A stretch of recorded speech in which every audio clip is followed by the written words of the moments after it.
Hello दोस्तों, welcome to Ranji GS centre.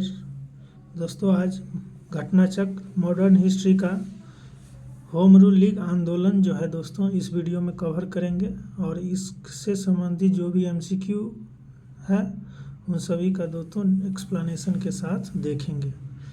तो चलिए दोस्तों शुरू करते हैं। अगर आप पहली बार चैनल पर आए हैं तो चैनल को ज़रूर सब्सक्राइब कर दीजिएगा दोस्तों। ये स्टूडेंट का ही चैनल है दोस्तों, इसलिए आप अपना चैनल समझकर इस चैनल को ज़रूर सपोर्ट कीजिएगा लाइक सब्सक्राइब करके। तो चलिए दोस्तों देखते हैं होम रूल लीग आंदोलन के बारे में। दोस्तों ये 1916 ईस्वी में स्थापित हुआ है होम रूल लीग आंदोलन। यहाँ देखिए दोस्तों, अप्रैल 1916 में जो है बाल गंगाधर तिलक ने शुरू किया था और सितंबर 1916 में एनी बेसेंट ने अपनी अपनी होम रूल लीग की स्थापना की। तो इसको जरूर आप याद रखिएगा। सबसे पहले तिलक ने 1916 में अप्रैल में, और उसके बाद सितंबर 1916 में एनी बेसेंट ने होम रूल लीग की स्थापना की। नेक्स्ट है दोस्तों, बेसेंट ने कॉमनवेल्थ और new India. Besant Annie Besant का दोस्तों दो पत्रिका है, कॉमनवेल्थ और न्यू इंडिया, और बाल गंगाधर तिलक का दो है, मराठा और केसरी, के माध्यम से अपनी अपनी लीग का प्रचार किया। तिलक द्वारा स्थापित होम रूल लीग के प्रथम अध्यक्ष जोसेफ बैप्टिस्टा को बनाया गया। जोसेफ बैप्टिस्टा और सचिव दोस्तों एनसी केलकर को बनाया गया था। जबकि एनी बेसेंट द्वारा स्थापित लीग के सचिव जो है दोस्तों ये जॉर्ज अरुंडेल को बनाया गया था। एनी बेसेंट का जो होम रूल लीग था उसके सचिव जॉर्ज अरुंडेल था। उसके बाद है दोस्तों तिलक और एनी बेसेंट। तिलक और एनी बेसेंट ने अपने अपने कार्यक्षेत्र का बंटवारा भी कर लिया और तिलक के लीग मतलब तिलक के होम रूल लीग के जिम्मे में कर्नाटक आया दोस्तों, महाराष्ट्र आया, बम्बई को छोड़ करके कर्नाटक, महाराष्ट्र और मध्य प्रांत एवं बरार, ये दोस्तों बाल गंगाधर तिलक के होम रूल लीग का क्षेत्र था। नेक्स्ट है दोस्तों देश के शेष हिस्से एनी बेसेंट की लीग के जिम्मे में आए थे। कर्नाटक, महाराष्ट्र, मध्य प्रांत और बरार को छोड़ करके शेष हिस्सा एनी बेसेंट के जिम्मे में आए थे।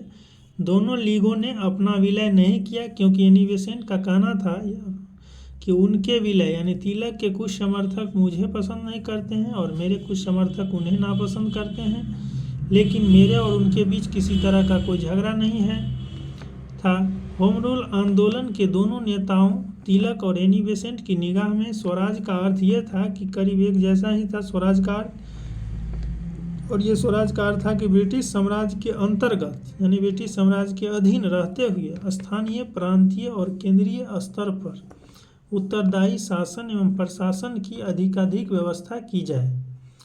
जैसे गोरों द्वारा शासित डोमिनियन दर्जा प्राप्त अन्य ब्रिटिश उपनिवेश में थी, जैसे कनाडा और ऑस्ट्रेलिया में। ये दोस्तों इंग्लैंड का उपनिवेश था कनाडा और ऑस्ट्रेलिया भी। तो यहाँ जो डोमिनियन दर्जा प्राप्त ये जो ब्रिटिश उपनिवेश था, यहाँ जिस तरह का शासन था उस तरह का शासन होम रूल लीग के जो एनी बेसेंट और बाल गंगाधर तिलक थे वही सेम प्रशासन दोस्तों इंडिया में भी चाहता था और इसके स्वराज का अर्थ सेम था। होम रूल आंदोलन की व्याख्या दोस्तों 2 जनवरी 1914 को अपने पत्र कॉमनवेल्थ में एनी बेसेंट ने किया था, जिसमें ब्रिटिश साम्राज्य के अंतर्गत शासन के उद्देश्य को ध्यान में रखकर धार्मिक स्वतंत्रता, राष्ट्रीय शिक्षा और सामाजिक तथा राजनीतिक सुधारों को आधारभूत कार्यक्रम बनाया गया था।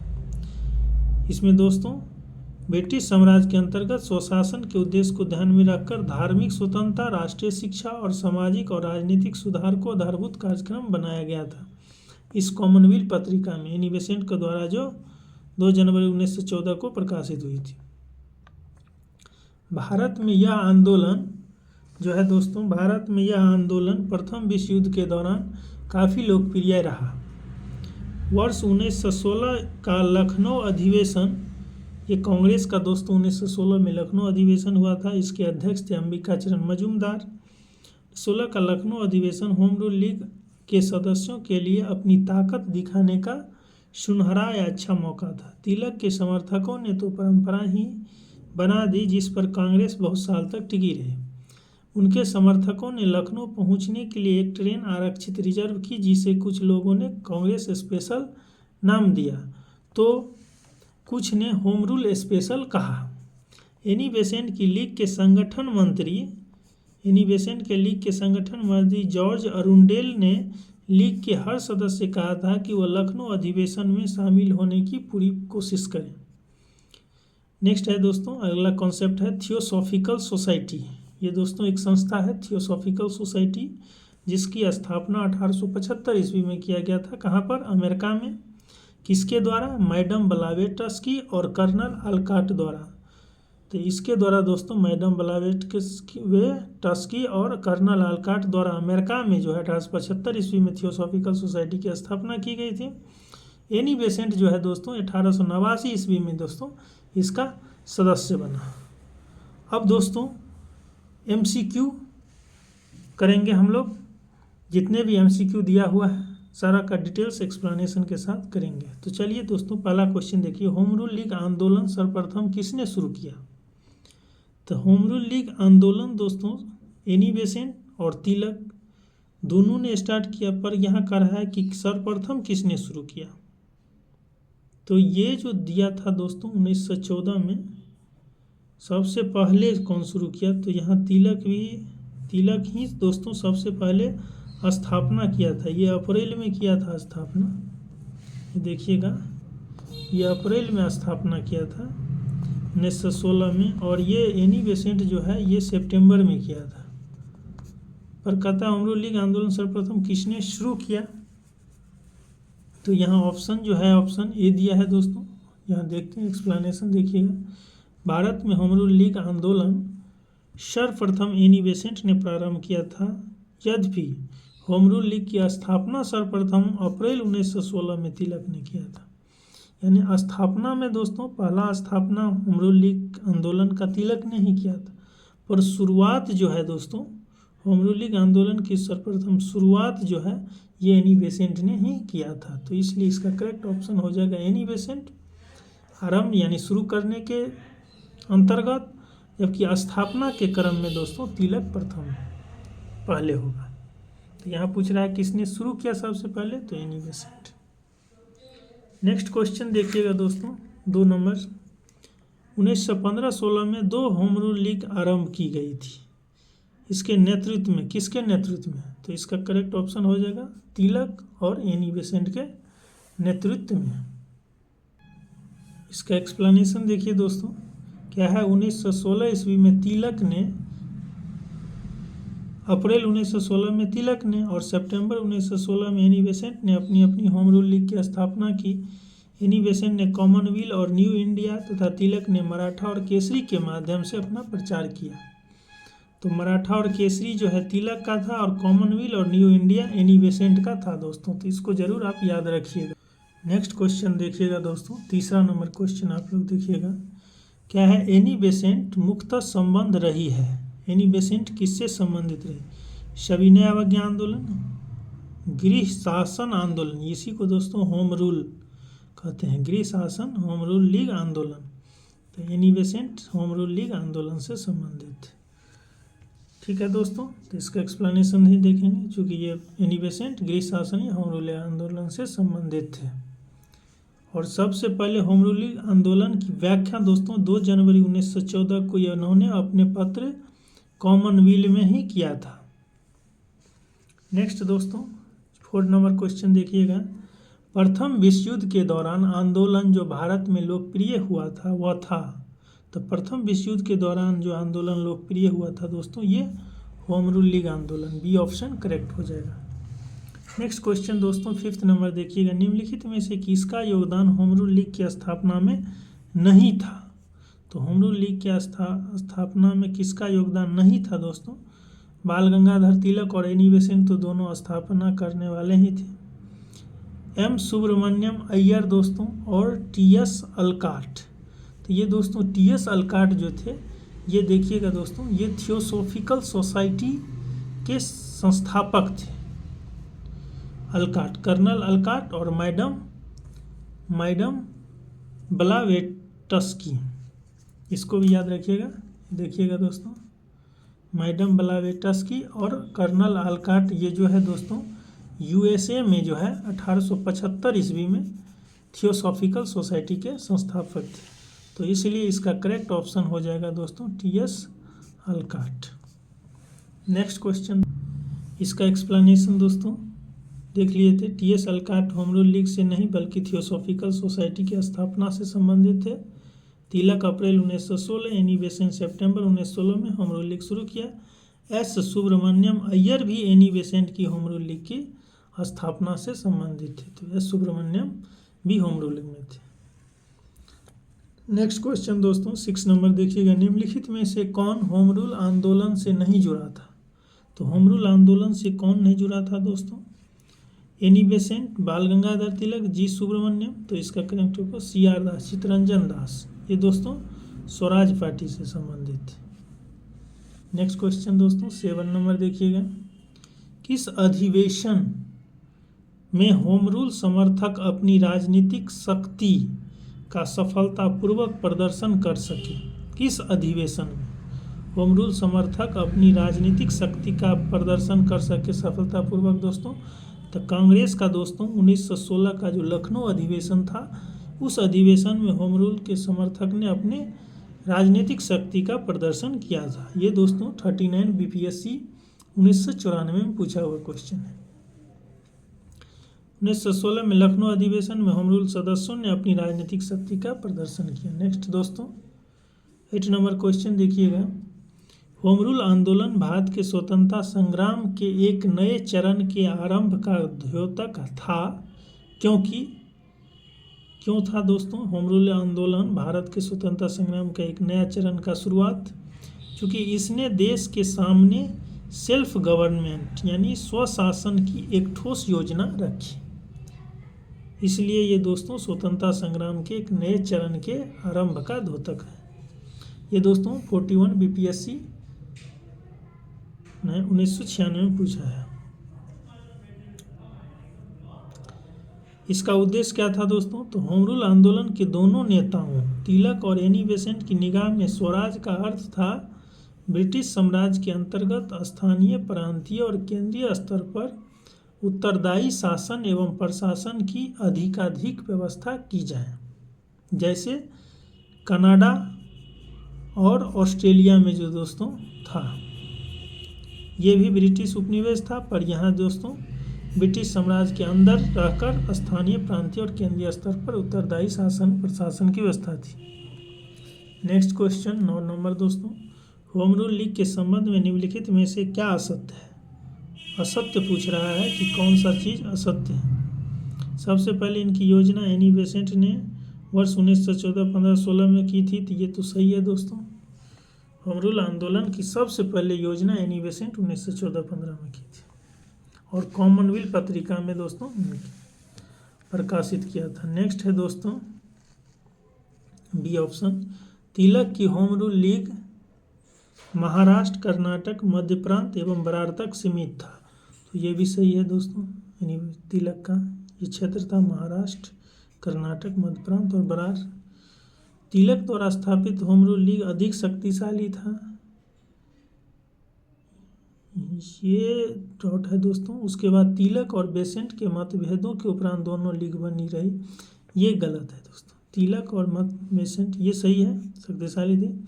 तिलक और बेसेंट के मतभेदों के उपरांत दोनों लीग बनी, नहीं मतभेद नहीं था, झगड़ा नहीं था दोस्तों, इसलिए इसका असत्य में डी हो जाएगा। इसमें स्टार लगा है, तो आइए देखते हैं दोस्तों एक्सप्लेनेशन में। मूलतः होम रूल लीग की स्थापना करने के संबंध में योजना एनी बेसेंट ने बनाई थी। स्वशासन आंदोलन का शुभारंभ 2 जनवरी 1914 को साप्ताहिक पत्रिका कॉमनवेल्थ के प्रकाशन के साथ शुरू हुई, तो इसलिए कहा जाता है एनी बेसेंट को सबसे पहले स्वशासन होम रूल आंदोलन की शुरुआत करने वाले।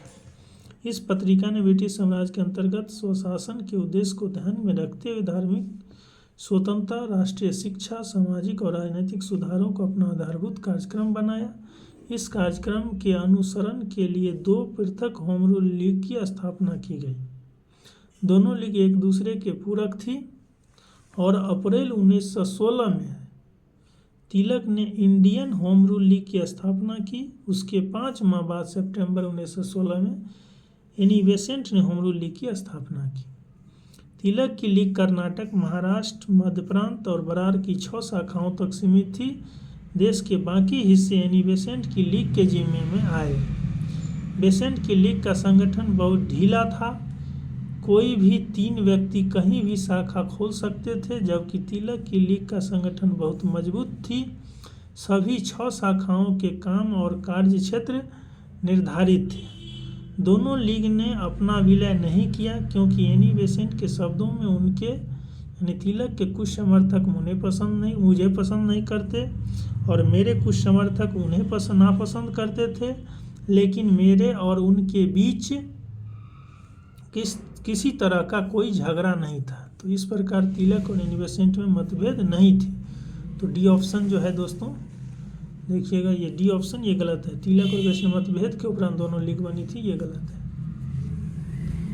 नेक्स्ट आइए दोस्तों 10 नंबर क्वेश्चन देखिएगा। तिलक तथा एनी बेसेंट द्वारा बनाए गए होम रूल लीगों को एक में मिला दिया गया था। तिलक और एनी बेसेंट द्वारा बनाए गए होम रूल लीगों को एक में मिला दिया गया था 1916, 18 में, 20 में, 1923 में। इसका दोस्तों करेक्ट क्या हो जाएगा? कह रहा है दोनों को मिला दिया गया, तो नहीं मिलाया गया दोनों को एक में, दोनों अलग अलग क्षेत्र में चल रहा था आंदोलन। नेक्स्ट है दोस्तों 11 नंबर देखिए, निम्नलिखित में से कौन फेबियन आंदोलन का प्रस्तावक था? तो फेबियन आंदोलन का प्रस्तावक दोस्तों एनी बेसेंट था। ये IAS 2005 में पूछा हुआ क्वेश्चन है। फेबियन आंदोलन का प्रस्तावक एनी बेसेंट था। एक्सप्लेनेशन देखिएगा यहाँ दोस्तों, एनी बेसेंट 1847 से 1933 में फेबियन आंदोलन के प्रस्तावक थे। एनी बेसेंट तो इसको जरूर याद रखिएगा दोस्तों। एनी बेसेंट 1847 से 1933 तक फेबियन आंदोलन की प्रस्तावक थी। ये कार्यकाल है इसका दिया हुआ है। नेक्स्ट 12 नंबर क्वेश्चन देखिएगा दोस्तों, एनी बेसेंट होम रूल आंदोलन प्रारंभ करने के लिए उत्तरदायी थी। थियोसॉफिकल सोसाइटी की संस्थापिका थी। ये गलत है दोस्तों। इंडियन नेशनल कांग्रेस की एक बार अध्यक्षा थी, तो ये भी सही है। इंडियन नेशनल कांग्रेस का अध्यक्षता भी थी दोस्तों, एक बार अध्यक्ष थी 1917 में। तो इसको जरूर याद रखिएगा दोस्तों। तो इसका दोस्तों होम रूल आंदोलन प्रारंभ करने के लिए उत्तरदायी सही है। थियोसॉफिकल सोसाइटी नहीं होगा। इंडियन नेशनल कांग्रेस की एक बार अध्यक्ष थी 1917 में। नीचे दिए कूट का सही प्रयोग कर सही कथन को चुने। नीचे दिए कूट का प्रयोग कर सही कथन को चुनने के लिए कह रहा है दोस्तों। इसका करेक्ट ऑप्शन 1 और 3 हो जाएगा। सी ऑप्शन करेक्ट हो जाएगा दोस्तों। ये 2013 में क्वेश्चन पूछा हुआ है, IAS 2013 में। आइए एक्सप्लेनेशन दोस्तों देखते हैं। भारत में होम रूल आंदोलन प्रारंभ करने के लिए एनी बेसेंट ही उत्तरदायी रही है। एनी बेसेंट ने सितंबर 1916 में मद्रास में होम रूल लीग की स्थापना की। तो याद रखिए इसका मद्रास। हालांकि इससे पहले तिलक अप्रैल 1916 में पूना में होम रूल लीग की स्थापना की थी। तो पूना में होम रूल लीग, मद्रास में एनी बेसेंट। पूना में दोस्तों तिलक ने किया था। फिर भी दोनों आपसी सहयोग से अलग अलग क्षेत्र में काम करते रहे। होम रूल आंदोलन का मुख्य उद्देश्य संवैधानिक तरीकों से स्वशासन प्राप्त करना था। एनी बेसेंट के इंडियन नेशनल कांग्रेस के कलकत्ता अधिवेशन दिसंबर 1917 में की प्रथम महिला अध्यक्षा चुना गया। ये इंडियन नेशनल कांग्रेस के दोस्तों कलकत्ता अधिवेशन 1917 में प्रथम महिला अध्यक्षा चुनी गई थी। और इंडियन नेशनल कांग्रेस के प्रथम महिला अध्यक्ष ये एनी बेसेंट ही थी। थियोसॉफिकल सोसाइटी की स्थापना दोस्तों 1875 ईस्वी में अमेरिका में मैडम ब्लावेटस्की और कर्नल आलकाट ने किया था। एनी बेसेंट 1889 में इसका सदस्य बना था, संस्थापक नहीं था, सदस्य बना। नेक्स्ट है दोस्तों 13 नंबर क्वेश्चन, 1920 में निम्नलिखित में से किसने अपना नाम परिवर्तित कर स्वराज सभा रख लिया?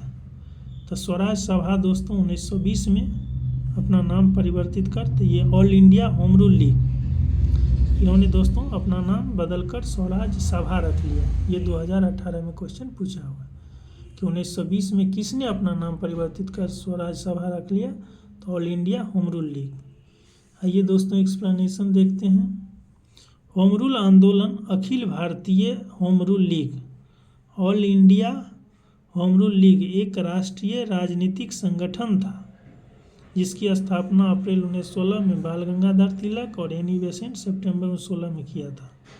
तिलक की home rule league Karnataka, Maharashtra, Madhya Prant, Berar की 6 शाखा तक सीमित थी। देश के बाकी हिस्से एनी बेसेंट की लीग के जिम्मे में आए। लीग का उद्देश्य ब्रिटिश साम्राज्य के अधीन रहते हुए संवैधानिक तरीके से स्वशासन प्राप्त करना था। अप्रैल 1920 में Akhil Bharatiya home rule league ने महात्मा गांधी को अप्रैल 1920 में Akhil Bharatiya home rule league ने महात्मा गांधी को इसके अध्यक्ष के रूप में निर्वाचित किया और महात्मा गांधी ने इनका नाम परिवर्तित कर स्वराज्य सभा असेंबली रखा। तो इसको जरूर याद रखिएगा दोस्तों। यहाँ सॉरी नहीं दिखाई दिया। महात्मा गांधी अप्रैल 1920 में Akhil Bharatiya home rule league ने महात्मा गांधी को इसका अध्यक्ष के रूप में निर्वाचित किया और महात्मा गांधी ने इसका नाम परिवर्तित कर स्वराज सभा रखा। तो दोस्तों कंप्लीट हो गया। अगर आप चैनल पर पहली बार आए हैं तो ज़रूर चैनल को सब्सक्राइब कर दीजिएगा। थैंक यू दोस्तों।